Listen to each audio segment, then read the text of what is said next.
Identifikasi potensi wilayah yang pertama ada kata identifikasi, di mana itu mengenal atau berkenalan dengan potensi. Potensi di sini bisa saya artikan wawancara semi struktur ini Kanita, itu kita buat beberapa pertanyaan, tapi nanti pertanyaan ada pengembangannya. Misalnya, Pak, Bapak melakukan pengolahan tanah nggak? Iya, misalnya. Terus nanamnya apa, Pak? Padi, misalnya.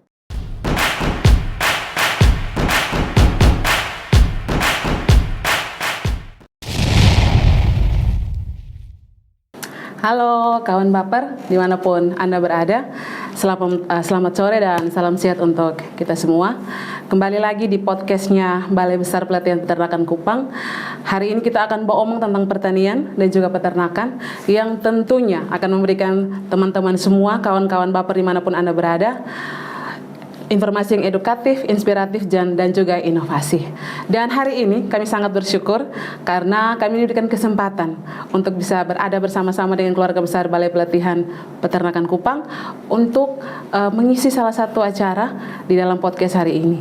Dan hari ini kita akan omong tentang identifikasi potensi wilayah, yang tentunya juga dengan narasumber yang cukup paham dan juga cukup mengetahui tentang hal ini. Dia adalah seorang anak muda, penyuluh pertanian muda yang sangat berpotensi. Ya, kita langsung saja. Saya akan perkenalkan narasumber kita hari ini, Kakak Muhammad Fazrul. Ya. Muhammad Fazrul Hidayat. Siap. Ya. Enaknya dipanggil apa nih, Kak? Arul juga bisa, nggak apa-apa. Fazrul juga bisa, Kanita. Ya. Jadi saya panggilnya Kak Arul saja. Ya. Oke, Kak Arul, selamat sore. Selamat sore juga. Kak Arul ini jauh-jauh dari NTB. Ya, dari Kabupaten Bima. Siap. Bagaimana Kupang? Luar biasa. Bagaimana Balai Besar Pelatihan Peternakan Kupang? Lebih sangat luar biasa. Ya. Baik Pak Arul, puji Tuhan ya, hari ini kita masih sehat. Oke Pak Arul, saya sudah mengenalkan Pak Arul bahwa ini adalah seorang anak muda yang sangat berpotensi, khususnya dalam bidang penyuluhan pertanian ya, dari Kabupaten Bima. Ya. Pak Arul sudah mengikuti pelatihan? Sudah. Kurang lebih 21 hari. Alhamdulillah. Ya. Pelatihan penyuluhan pertanian hari ini. Iya. Ya. Pak Arul, bagaimana penyuluhan pertanian yang dilakukan oleh Balai Besar Peternakan Kupang? Iya, sangat luar biasa sekali sih. Apalagi mereka kan sangat struktur sekali ya pelaksanaannya, perencanaannya luar biasa. Apalagi pada pelaksanaannya sungguh luar biasa sekali. Kita sangat-sangat diperhatikan sekali. Walaupun kita jauh dari Kabupaten Bima, tetap diperhatikan oleh panitia juga. Berarti Pak Arul sangat bersyukur bisa ada dalam sekali ketika saya hadir di sini. Pak Arul, saya langsung saja ya Pak Arul ya.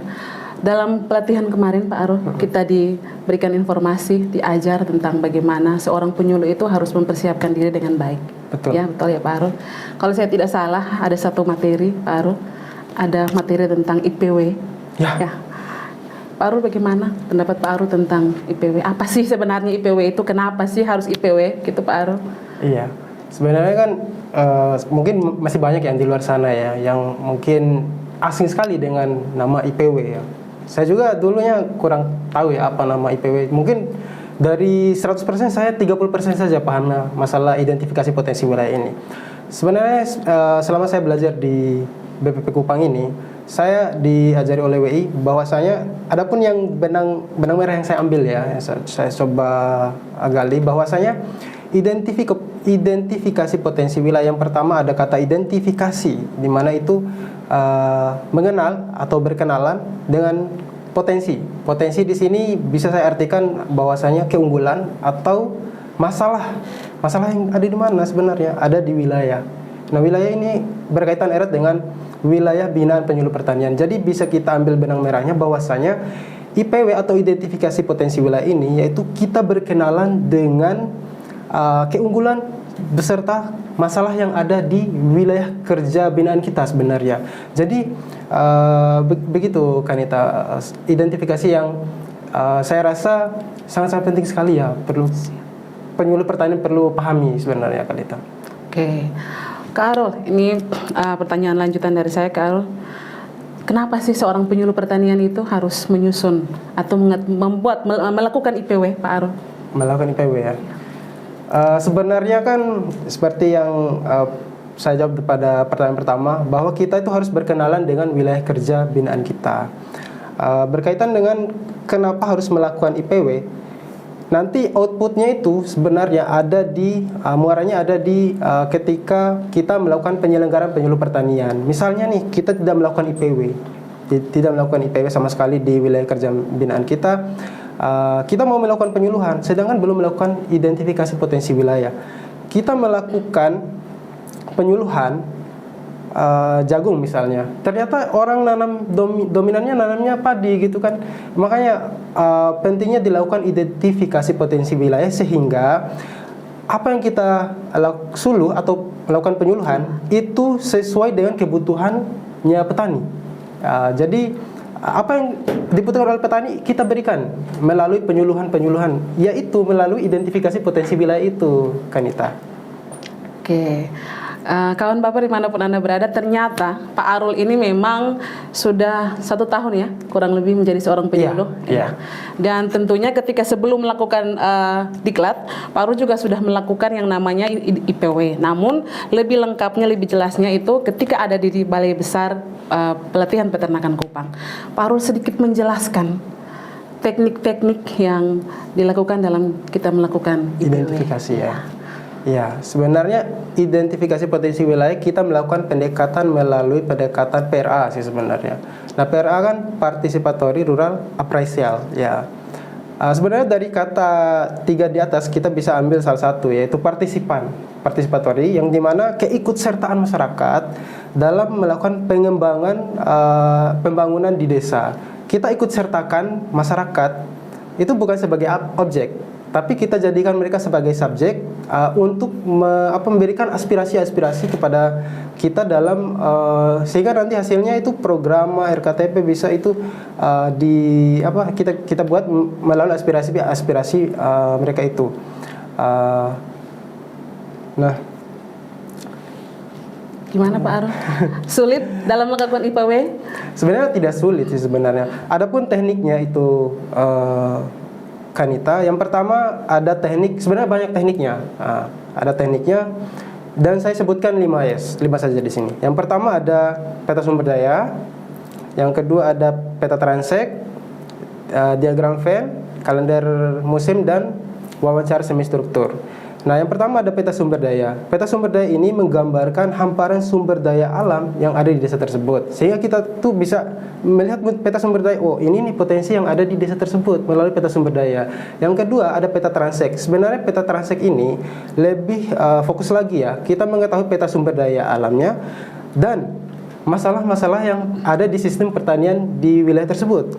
Nah, yang ketiga ada diagram Venn. Nah, diagram Venn ini kita bisa tahu nih instansi-instansi yang ada di desa atau instansi sekitar yang hubungan kait eratnya dengan masyarakat. Hubungannya apakah besar tidak hubungannya dengan masyarakat, kecilkah dengan hubungan dengan masyarakat ya. Dan yang keempat ada kalender musim. Nah, kalender musim ini kita bisa tahu kapan petani itu pengolahan lahan, kapan petani menanam, panen, sehingga itu pada saat kita melakukan penyuluhan itu sesuai dengan materi. Misalnya mereka lagi pengolahan lahan tuh kan di kalender tanam bisa kita lihat, bisa kita sesuaikan dengan materinya. Nah, itu dia. Nah, yang kelima ada wawancara semi struktur. Wawancara semi struktur ini Kanita itu kita buat beberapa pertanyaan, tapi nanti pertanyaan ada pengembangannya. Misalnya, Pak, Bapak melakukan pengolahan tanah nggak? Iya, misalnya. Terus nanamnya apa, Pak? Padi misalnya. Terus lanjut lagi, hamanya ada nggak, Pak? Hama apa biasanya? Itu kita lakukan pertanyaan lanjutan, Kanita. Sebenarnya output dari PRA ini, Kanita, adalah kita bisa menggali masalah dan kelebihan yang ada di desa itu. Nah, melalui masalah-masalah yang kita dapat itu, kita bisa terapkan di dalam program nantinya. Kita lakukan identifikasi masalah. Nah, di identifikasi masalah ini ada perilaku dan non perilaku. Nah, perilaku itu berkaitan erat dengan sikap, pengetahuan dan keterampilan. Sedangkan non perilaku keluar dari yang pengetahuan, keterampilan dan sikap. Begitu Kanita sebenarnya. Sebenarnya panjang sebenarnya kalau diruntut ke programa, tapi kalau dijelaskan bisa 2 hari. Oke Pak Arul, Relax sedikit Pak Arul, kayaknya terlalu tegang sekali Pak Arul. Ya, ini pertama kali ya Pak Arul kita masuk dalam podcast. Betul. Ternyata bahwa penyuluh pertanian itu memang sangat diapresiasi keberadaannya Pak Arul ya.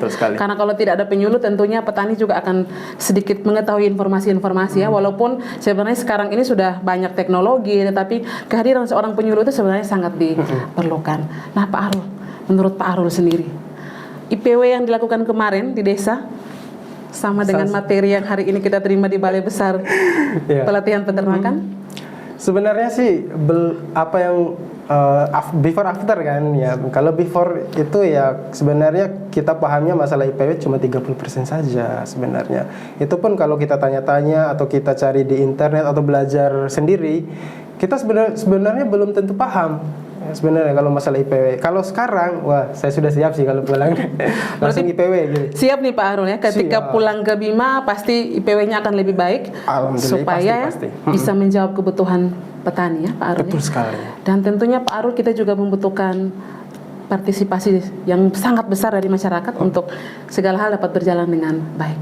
Oke Pak Arul, menurut Pak Arul yang terakhir nih Pak Arul, kira-kira kalau kita tidak melakukan IPW, seandainya seorang penyuluh tidak melakukan IPW, dampaknya seperti apa sih kalau kita tidak melakukan IPW? Iya.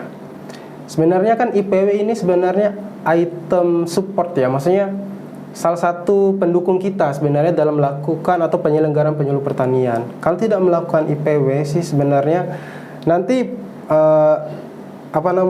output dari IPW ini akan berpengaruh pada programa RKTP lah, nanti langsung ke LPM dan output akhirnya ada di materi penyuluh pertanian. Kalau tidak dilakukan IPW, materinya tidak akan sesuai dengan apa yang diharapkan oleh petani kita. Jadi ketika seperti yang saya sampaikan tadi, misalnya tidak melakukan IPW sama sekali, ya orang nanamnya jagung, kita materinya masalah padi, jadi nggak sinkron jadinya gitu. Tidak balance. Oke Pak Arul, kembali ke Bima nantinya nih, ya. Kembali ke Bima sama teman-temannya, bertuju ya datang ke sini, bertuju. Tentunya harapan Pak Arul untuk Dinas Pertanian yang ada di Bima seperti apa? Harapan saya untuk dinas ya. Siap.